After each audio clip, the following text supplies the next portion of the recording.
Hello there, I am Halcyon and I want to ask you a question. What is the best playstyle in Bannerlord? In my opinion, the best playstyle is the one that brings you the most joy. You could be a Khan, raining death upon your foes from the comfort of your saddle, or a berserker who carves a bloody path through enemy ranks, or a tactician who outsmarts everyone and wins battles against impossible odds. Those are all fine and dandy, but my favorite hero is a little different and I call him the Rogue Trader. He may not have the Khan's agility, nor the berserker's strength, nor the tactician's brilliance, but he makes up for that thanks to his knowledge that gold wins wars, as well as his ability to amass a great fortune and then using it to overwhelm his rivals in any political or military endeavor. To put it simply, the Rogue Trader challenges the long-held belief that size doesn't matter, because once he carries out his plans, he will have the biggest pile of gold, the largest army, the most numerous family and the greatest kingdom, which he will leverage in order to hold the fate of the world in the palm of his hand. Go big or go home. If you're ready to go big, let me give you a blueprint upon which you can build your very own Rogue Trader and use that skill set to bring the continent of Calradia under your benevolent rule. Now that you have a basic idea of what awaits you, let's begin talking about the man you need to become. As an example, this is who I was when my journey began as a baby-faced 22-year-old, and this is who I am now, 16 years, 7 children, 10 nephews and 7 million dinars later. My conquest has barely just begun, but I can honestly say that the wait is worth it. For those among you who can muster up the patience to engage with each and every one of this game's aspects. To summarize, the core skills are in the name of our hero: roguery and trading.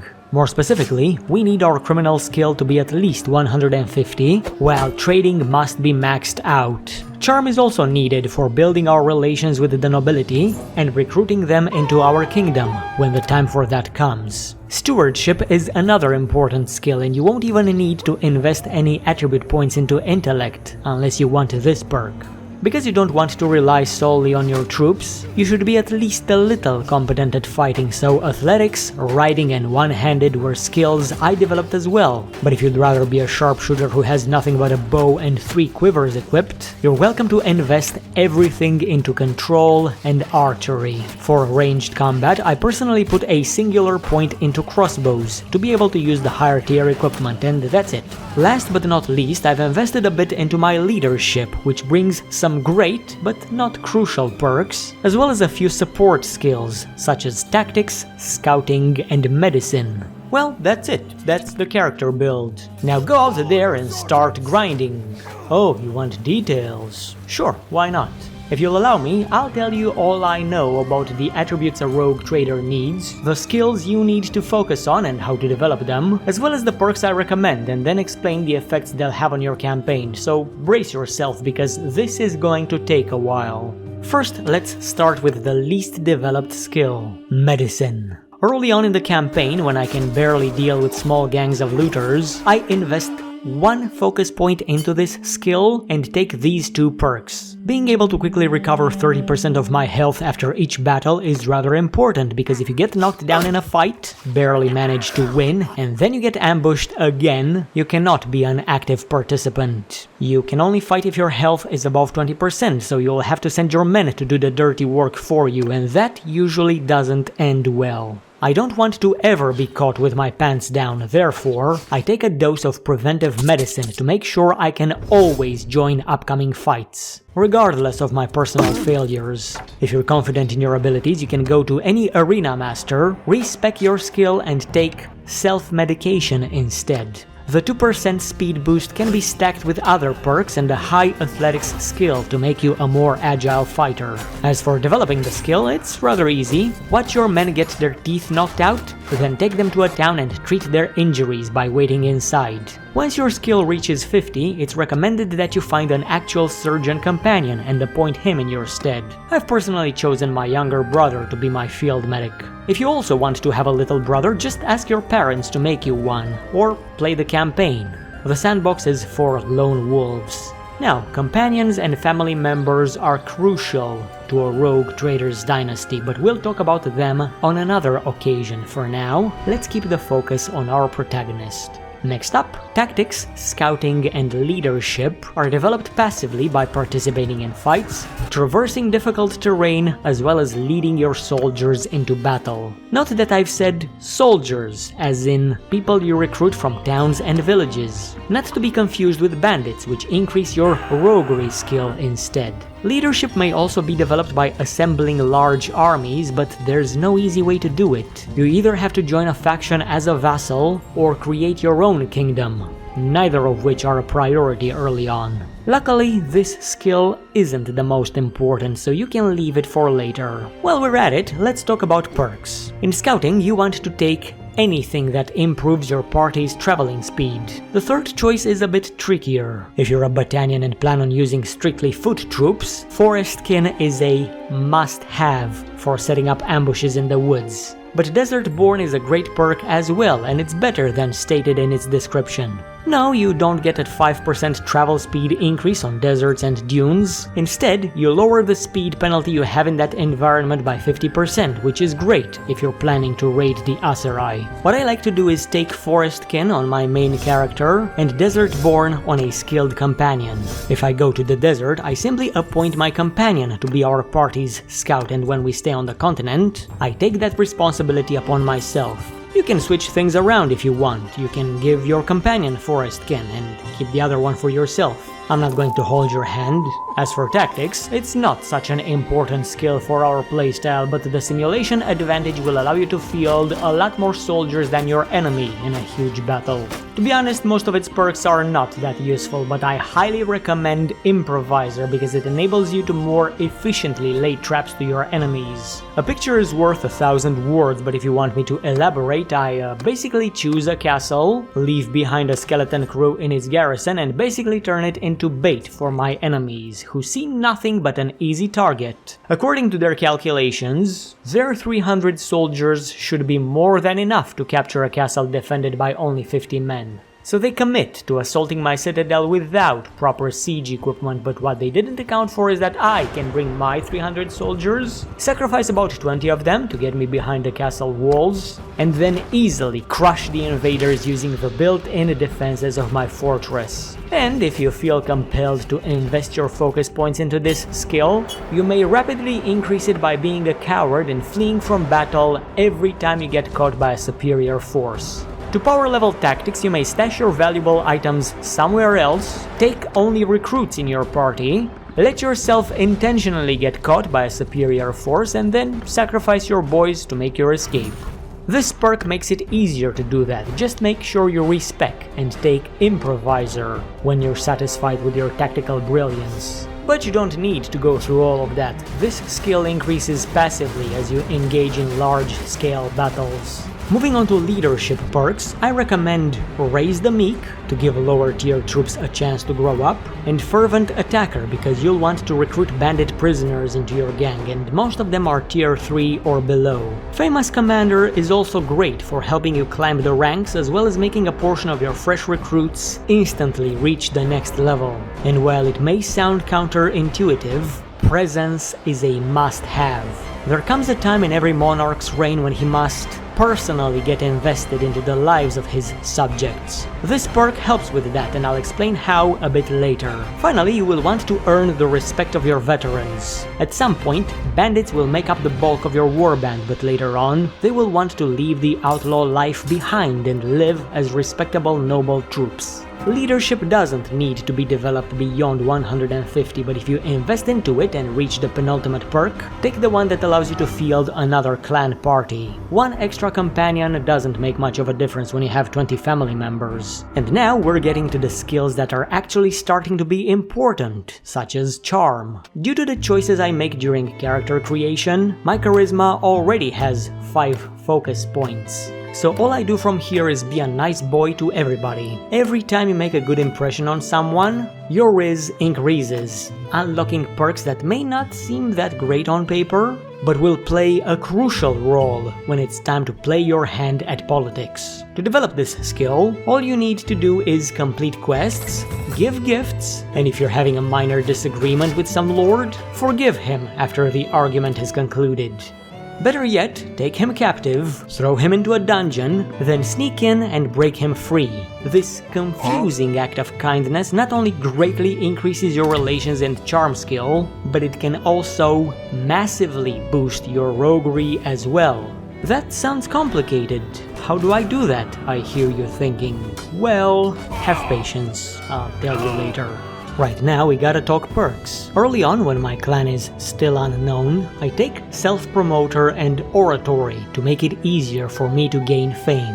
As soon as I reach tier 1, I go to the arena to respec because being a virile influencer suits my end goals much better. Afterwards, I choose Meaningful Favors because the other perk represents planning for failure. Then I pick Young and Respectful because most clan leaders are male and that's my target audience. Next choice is a bit trickier. Firebrand allows you to hire more noble troops from villages bound to castles, such as Battanian Fians, Vlandian Champions or Khan's Guards, and it's good to have it early on, but if you build a giant empire like I have, you'll find your authority constantly challenged by your vassals. Having flexible ethics will make sure they don't drain your influence by unanimously agreeing on the worst decisions your kingdom could make.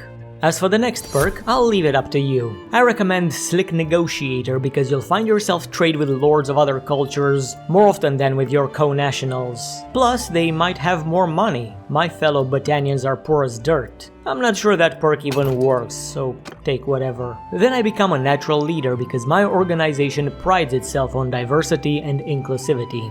Jokes aside, building the greatest kingdom requires you to recruit nobles from all over Calradia, and most of them won't share your culture. Finally, I take Parade instead of Public Speaker. Just like Presence, Parade is one of the 3 skills that comes in handy after you've conquered a town. Now's the time to tell you why those 2 perks are important. You see, towns have multiple stats. Prosperity, food, garrison, militia, which we don't care at the moment because this isn't a town management tutorial, as well as security and loyalty. There are multiple things you can do to manage the last 2, but because of my presence and parade perks, if a town has low security and loyalty, all I have to do is wait in town for a few days and the local population will fall in line. I call this babysitting a town, and it's something I usually do immediately after I conquer one, and those stats are naturally low. That and cancelling all the construction projects, allowing the people inside to take a few days off from work and enjoy some festivals and games instead. Bread and circus, basically. But there's 3 babysitting perks and I've only mentioned 2 of them. The third one is named Content Trades and it's found exactly where its name implies, in the trade skill. Once you unlock it, whenever you wait in town, your men will only require half their wages. So with this trio of perks, you'll often find yourself just staying in a city, taking care of your wounded soldiers and allowing your wife to take care of you. Wages are decreased, town security and loyalty increase, and everybody's happy. You're also going to need a proper governor trained in trade, stewardship, medicine and engineering, but we'll get there some other time. Right now we have to stay focused on the rogue trader's skill set. Where were we? We were talking about charm, I believe. Well, after parade, there are no choices anymore, just 2 awesome perks. One that allows you to hire an additional companion, and another one which gives you 5 influence per day, every day, for the rest of your life. Influence is used by kings to initiate important political decisions, by lords to vote on them, and by mercenaries to get paid. At some point, being a lone clan, I managed to accrue a lot of influence thanks to that perk. And once I joined the kingdom as a mercenary, all that influence paid me an average of 100,000 dinars per day for about a week, which was rather awesome. Easiest money I've ever earned. Before we move on to the rest of my build, I do need to briefly mention smithing. As you can see, my character hasn't bothered with it at all. I'd much rather find a blacksmith companion and let him craft my weapons, but it's a pretty good skill to have on your main as well. Mainly because if it's developed enough, it'll give you some free attribute points into vigor and endurance. In addition to letting you craft expensive gear that can be sold for an insane amount of money thanks to this perk. Stack it up with Appraiser, Arms Dealer and Smuggler connections, and you can probably clear a town's entire treasury by just selling them one sword. I personally don't have the patience for smithing, but seeing how your character will spend a lot of time waiting in towns, you might as well train it if you're willing to take away some focus from tactics, leadership, scouting or other non-crucial skills. Perhaps the extra vigor and endurance are worth it to you, but if not, just let your companions do it. Moving on to combat proficiencies, they're straightforward. Kill enemies with a crossbow to increase your sharpshooting skill, slice them with a broadsword to increase your one-handed proficiency, trample them under your horse's hooves to develop your riding, and engage them in a fair fight to become more athletic. Simple, really. I've already shown you what perks I take for these skills and will offer no further explanation as to why. I do have to give an honorable mention to Imposing Stature, which couples nicely with my charm skill in helping me make friends and influence people. Building a chiseled physique comes with all sorts of advantages. If you can also grab Shepherd in riding, it would be a great boon for your trading life. Finally, the lowered food consumption from Spartan could stack up nicely with other similar perks and be of great help when you start to engage in siege trading. And now, it's time to talk about the most important skills of a rogue trader. You probably already know what I mean. We begin with Stewardship. This skill is a must-have on army commanders. I don't care if you'll hire someone else to be your quartermaster. You need Steward on your main because many of its perks only take effect for the party leader. As long as you're carrying multiple food items and your soldiers enjoy a varied diet, this skill will rapidly increase passively, without you having to do anything else to train it. And even with no intellect, it can reach level 218. Allowing you to field 54 extra soldiers that would be unavailable to you otherwise. As for the perks, they're amazing as well. Lowered food consumption, which is important, increased workshop productions and faster siege preparations, better plunder, the ability to instantly upgrade your troops by donating cheap gear, and, if you put just one measly attribute point into intellect, improved carry capacity and an increase in profit when selling horses, which couples nicely with these two perks. Not only that, but because it can be trained passively, it's a great boost for your character's main level, so any focus points you invest into it will be returned to you, making this skill basically free. At some point, when I train one of my companions or family members to be a governor, I will appoint him or her as the quartermaster of my party, but when you do this, you have to take care because your party size will suddenly decrease and cause some of your soldiers to become deserters. They won't like being under new management. And to repeat myself, because it's important, Steward is the most underrated skill that anyone can have. I personally take it on all of my characters. It's that good. But even greater in importance stands the Roguery skill, which can be increased through several means. I'll give you two of my best methods to do it. Method 1 is to recruit bandits into your organization and raid peasants, caravans and villages with their help.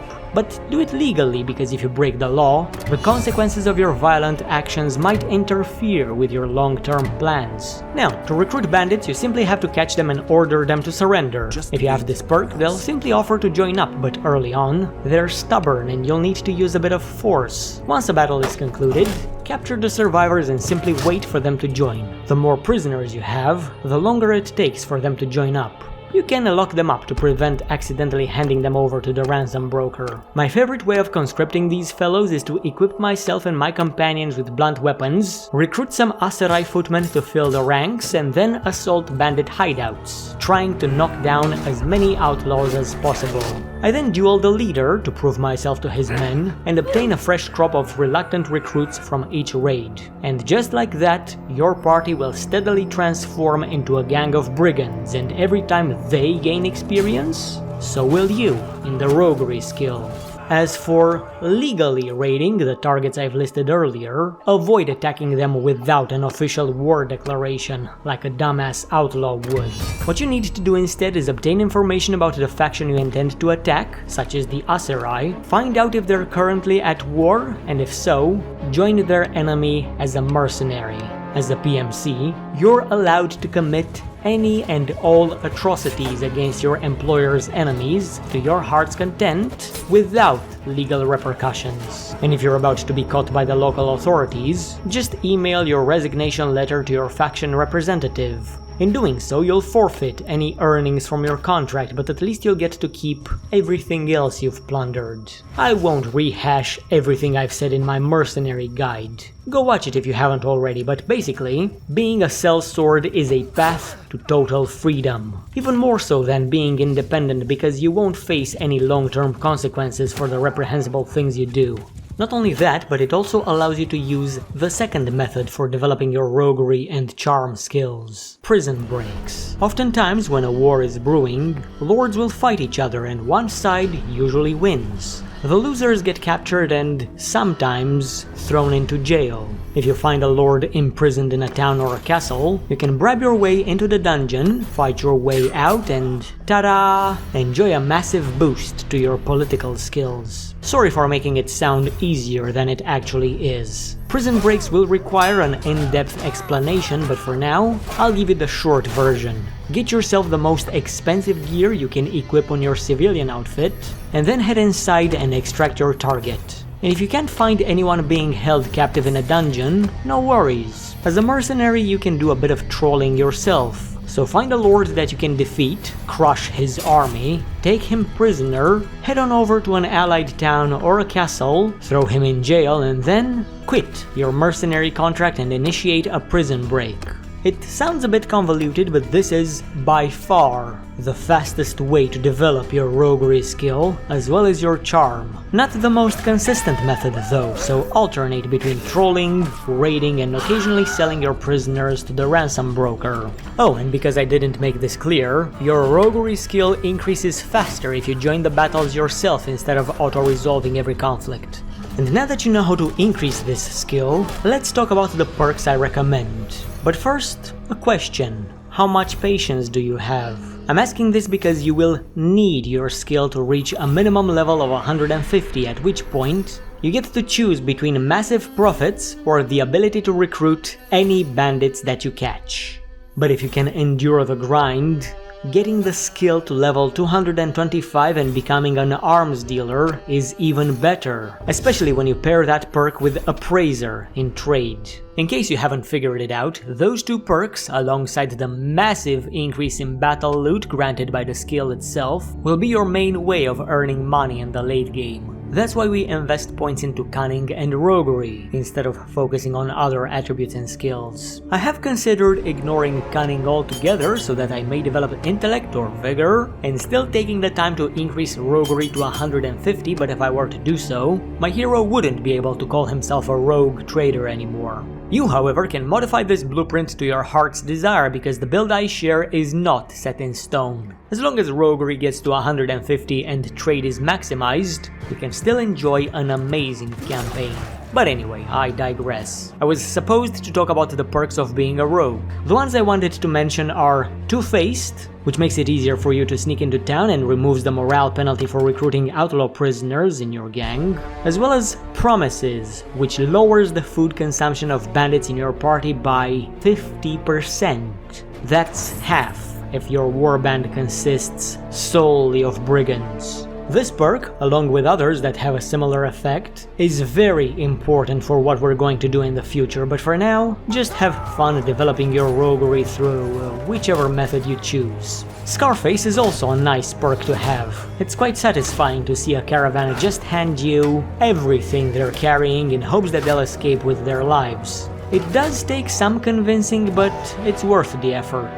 But the perks are just the icing on the cake.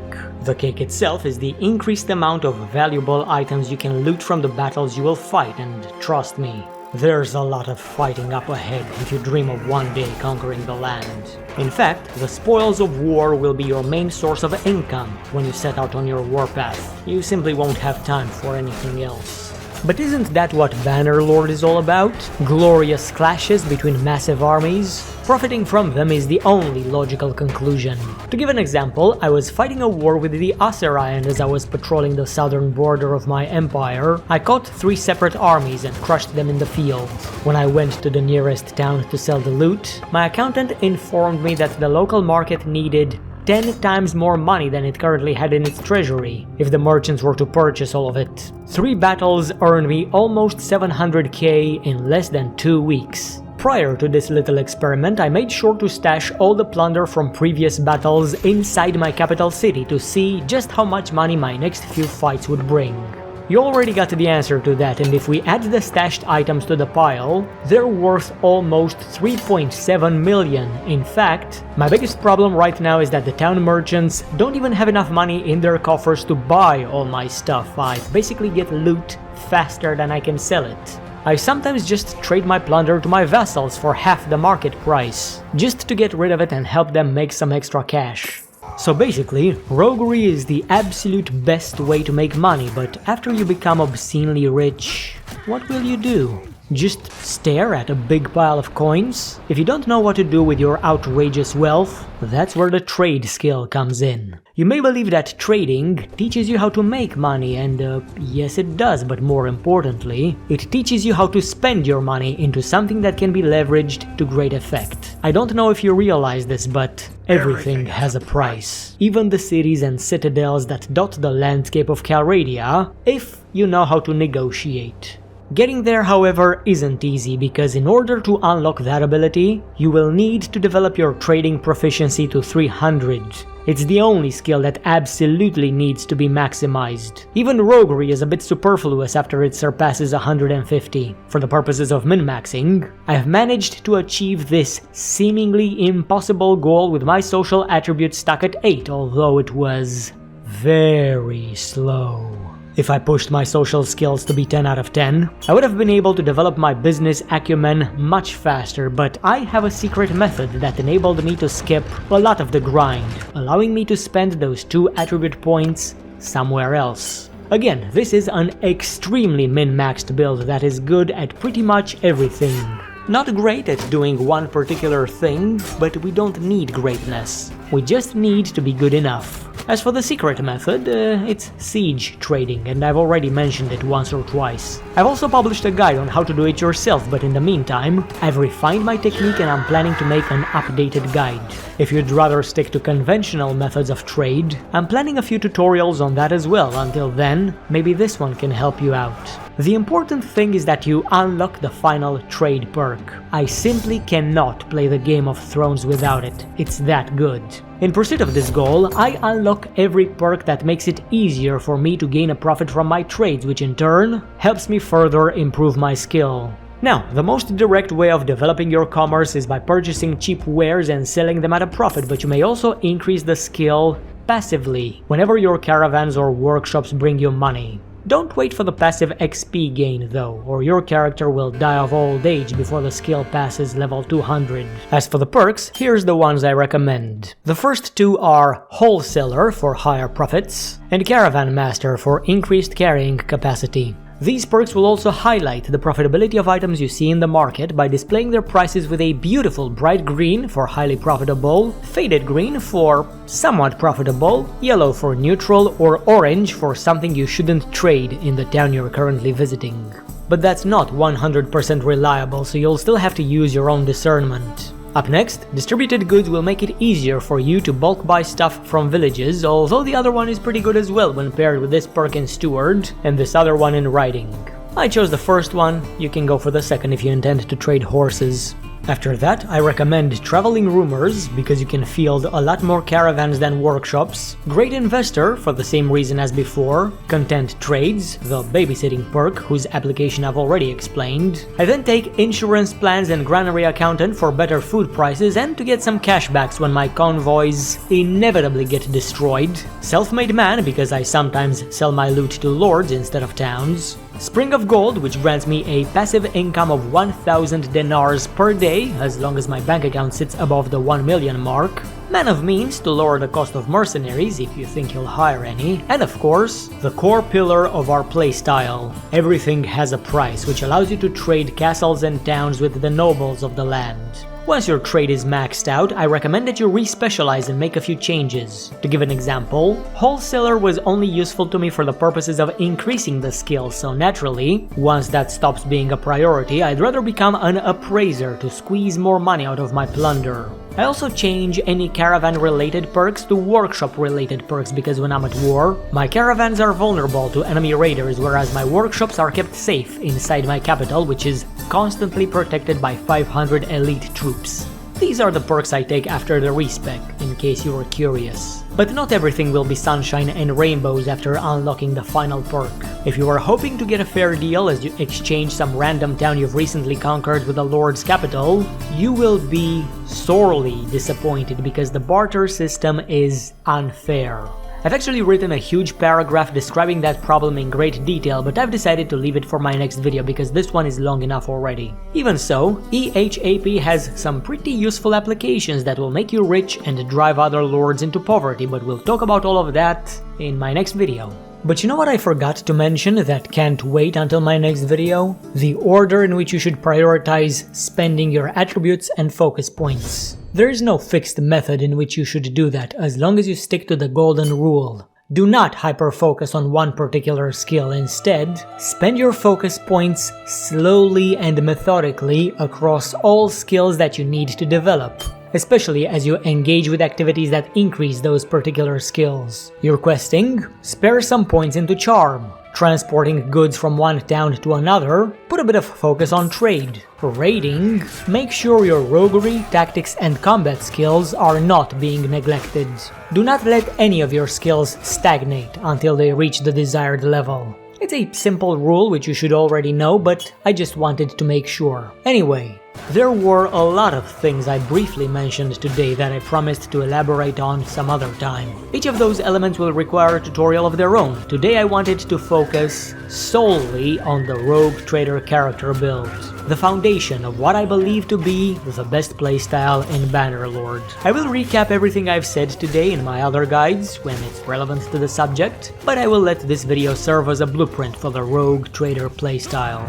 In my upcoming tutorials, I'll discuss everything I wasn't able to cover today, give you my trading and raiding techniques, talk about your dynasty, town stewardship, kingdom management, and even come out with an intricate plan for world domination. In the meantime, you should watch the videos I've listed in the description because they're also part of my Rogue Trader mega project. And the information contained within could come in handy whether you choose to use my playstyle or create your own. And when this whole project is done, I think I'll take a break from Bannerlord. I need a change of perspective. But anyway, I can't believe we're done. I don't think I have anything more to teach you for the time being. I hope you've learned something new today. Thank you lads for watching and I'll see you soon. Goodbye.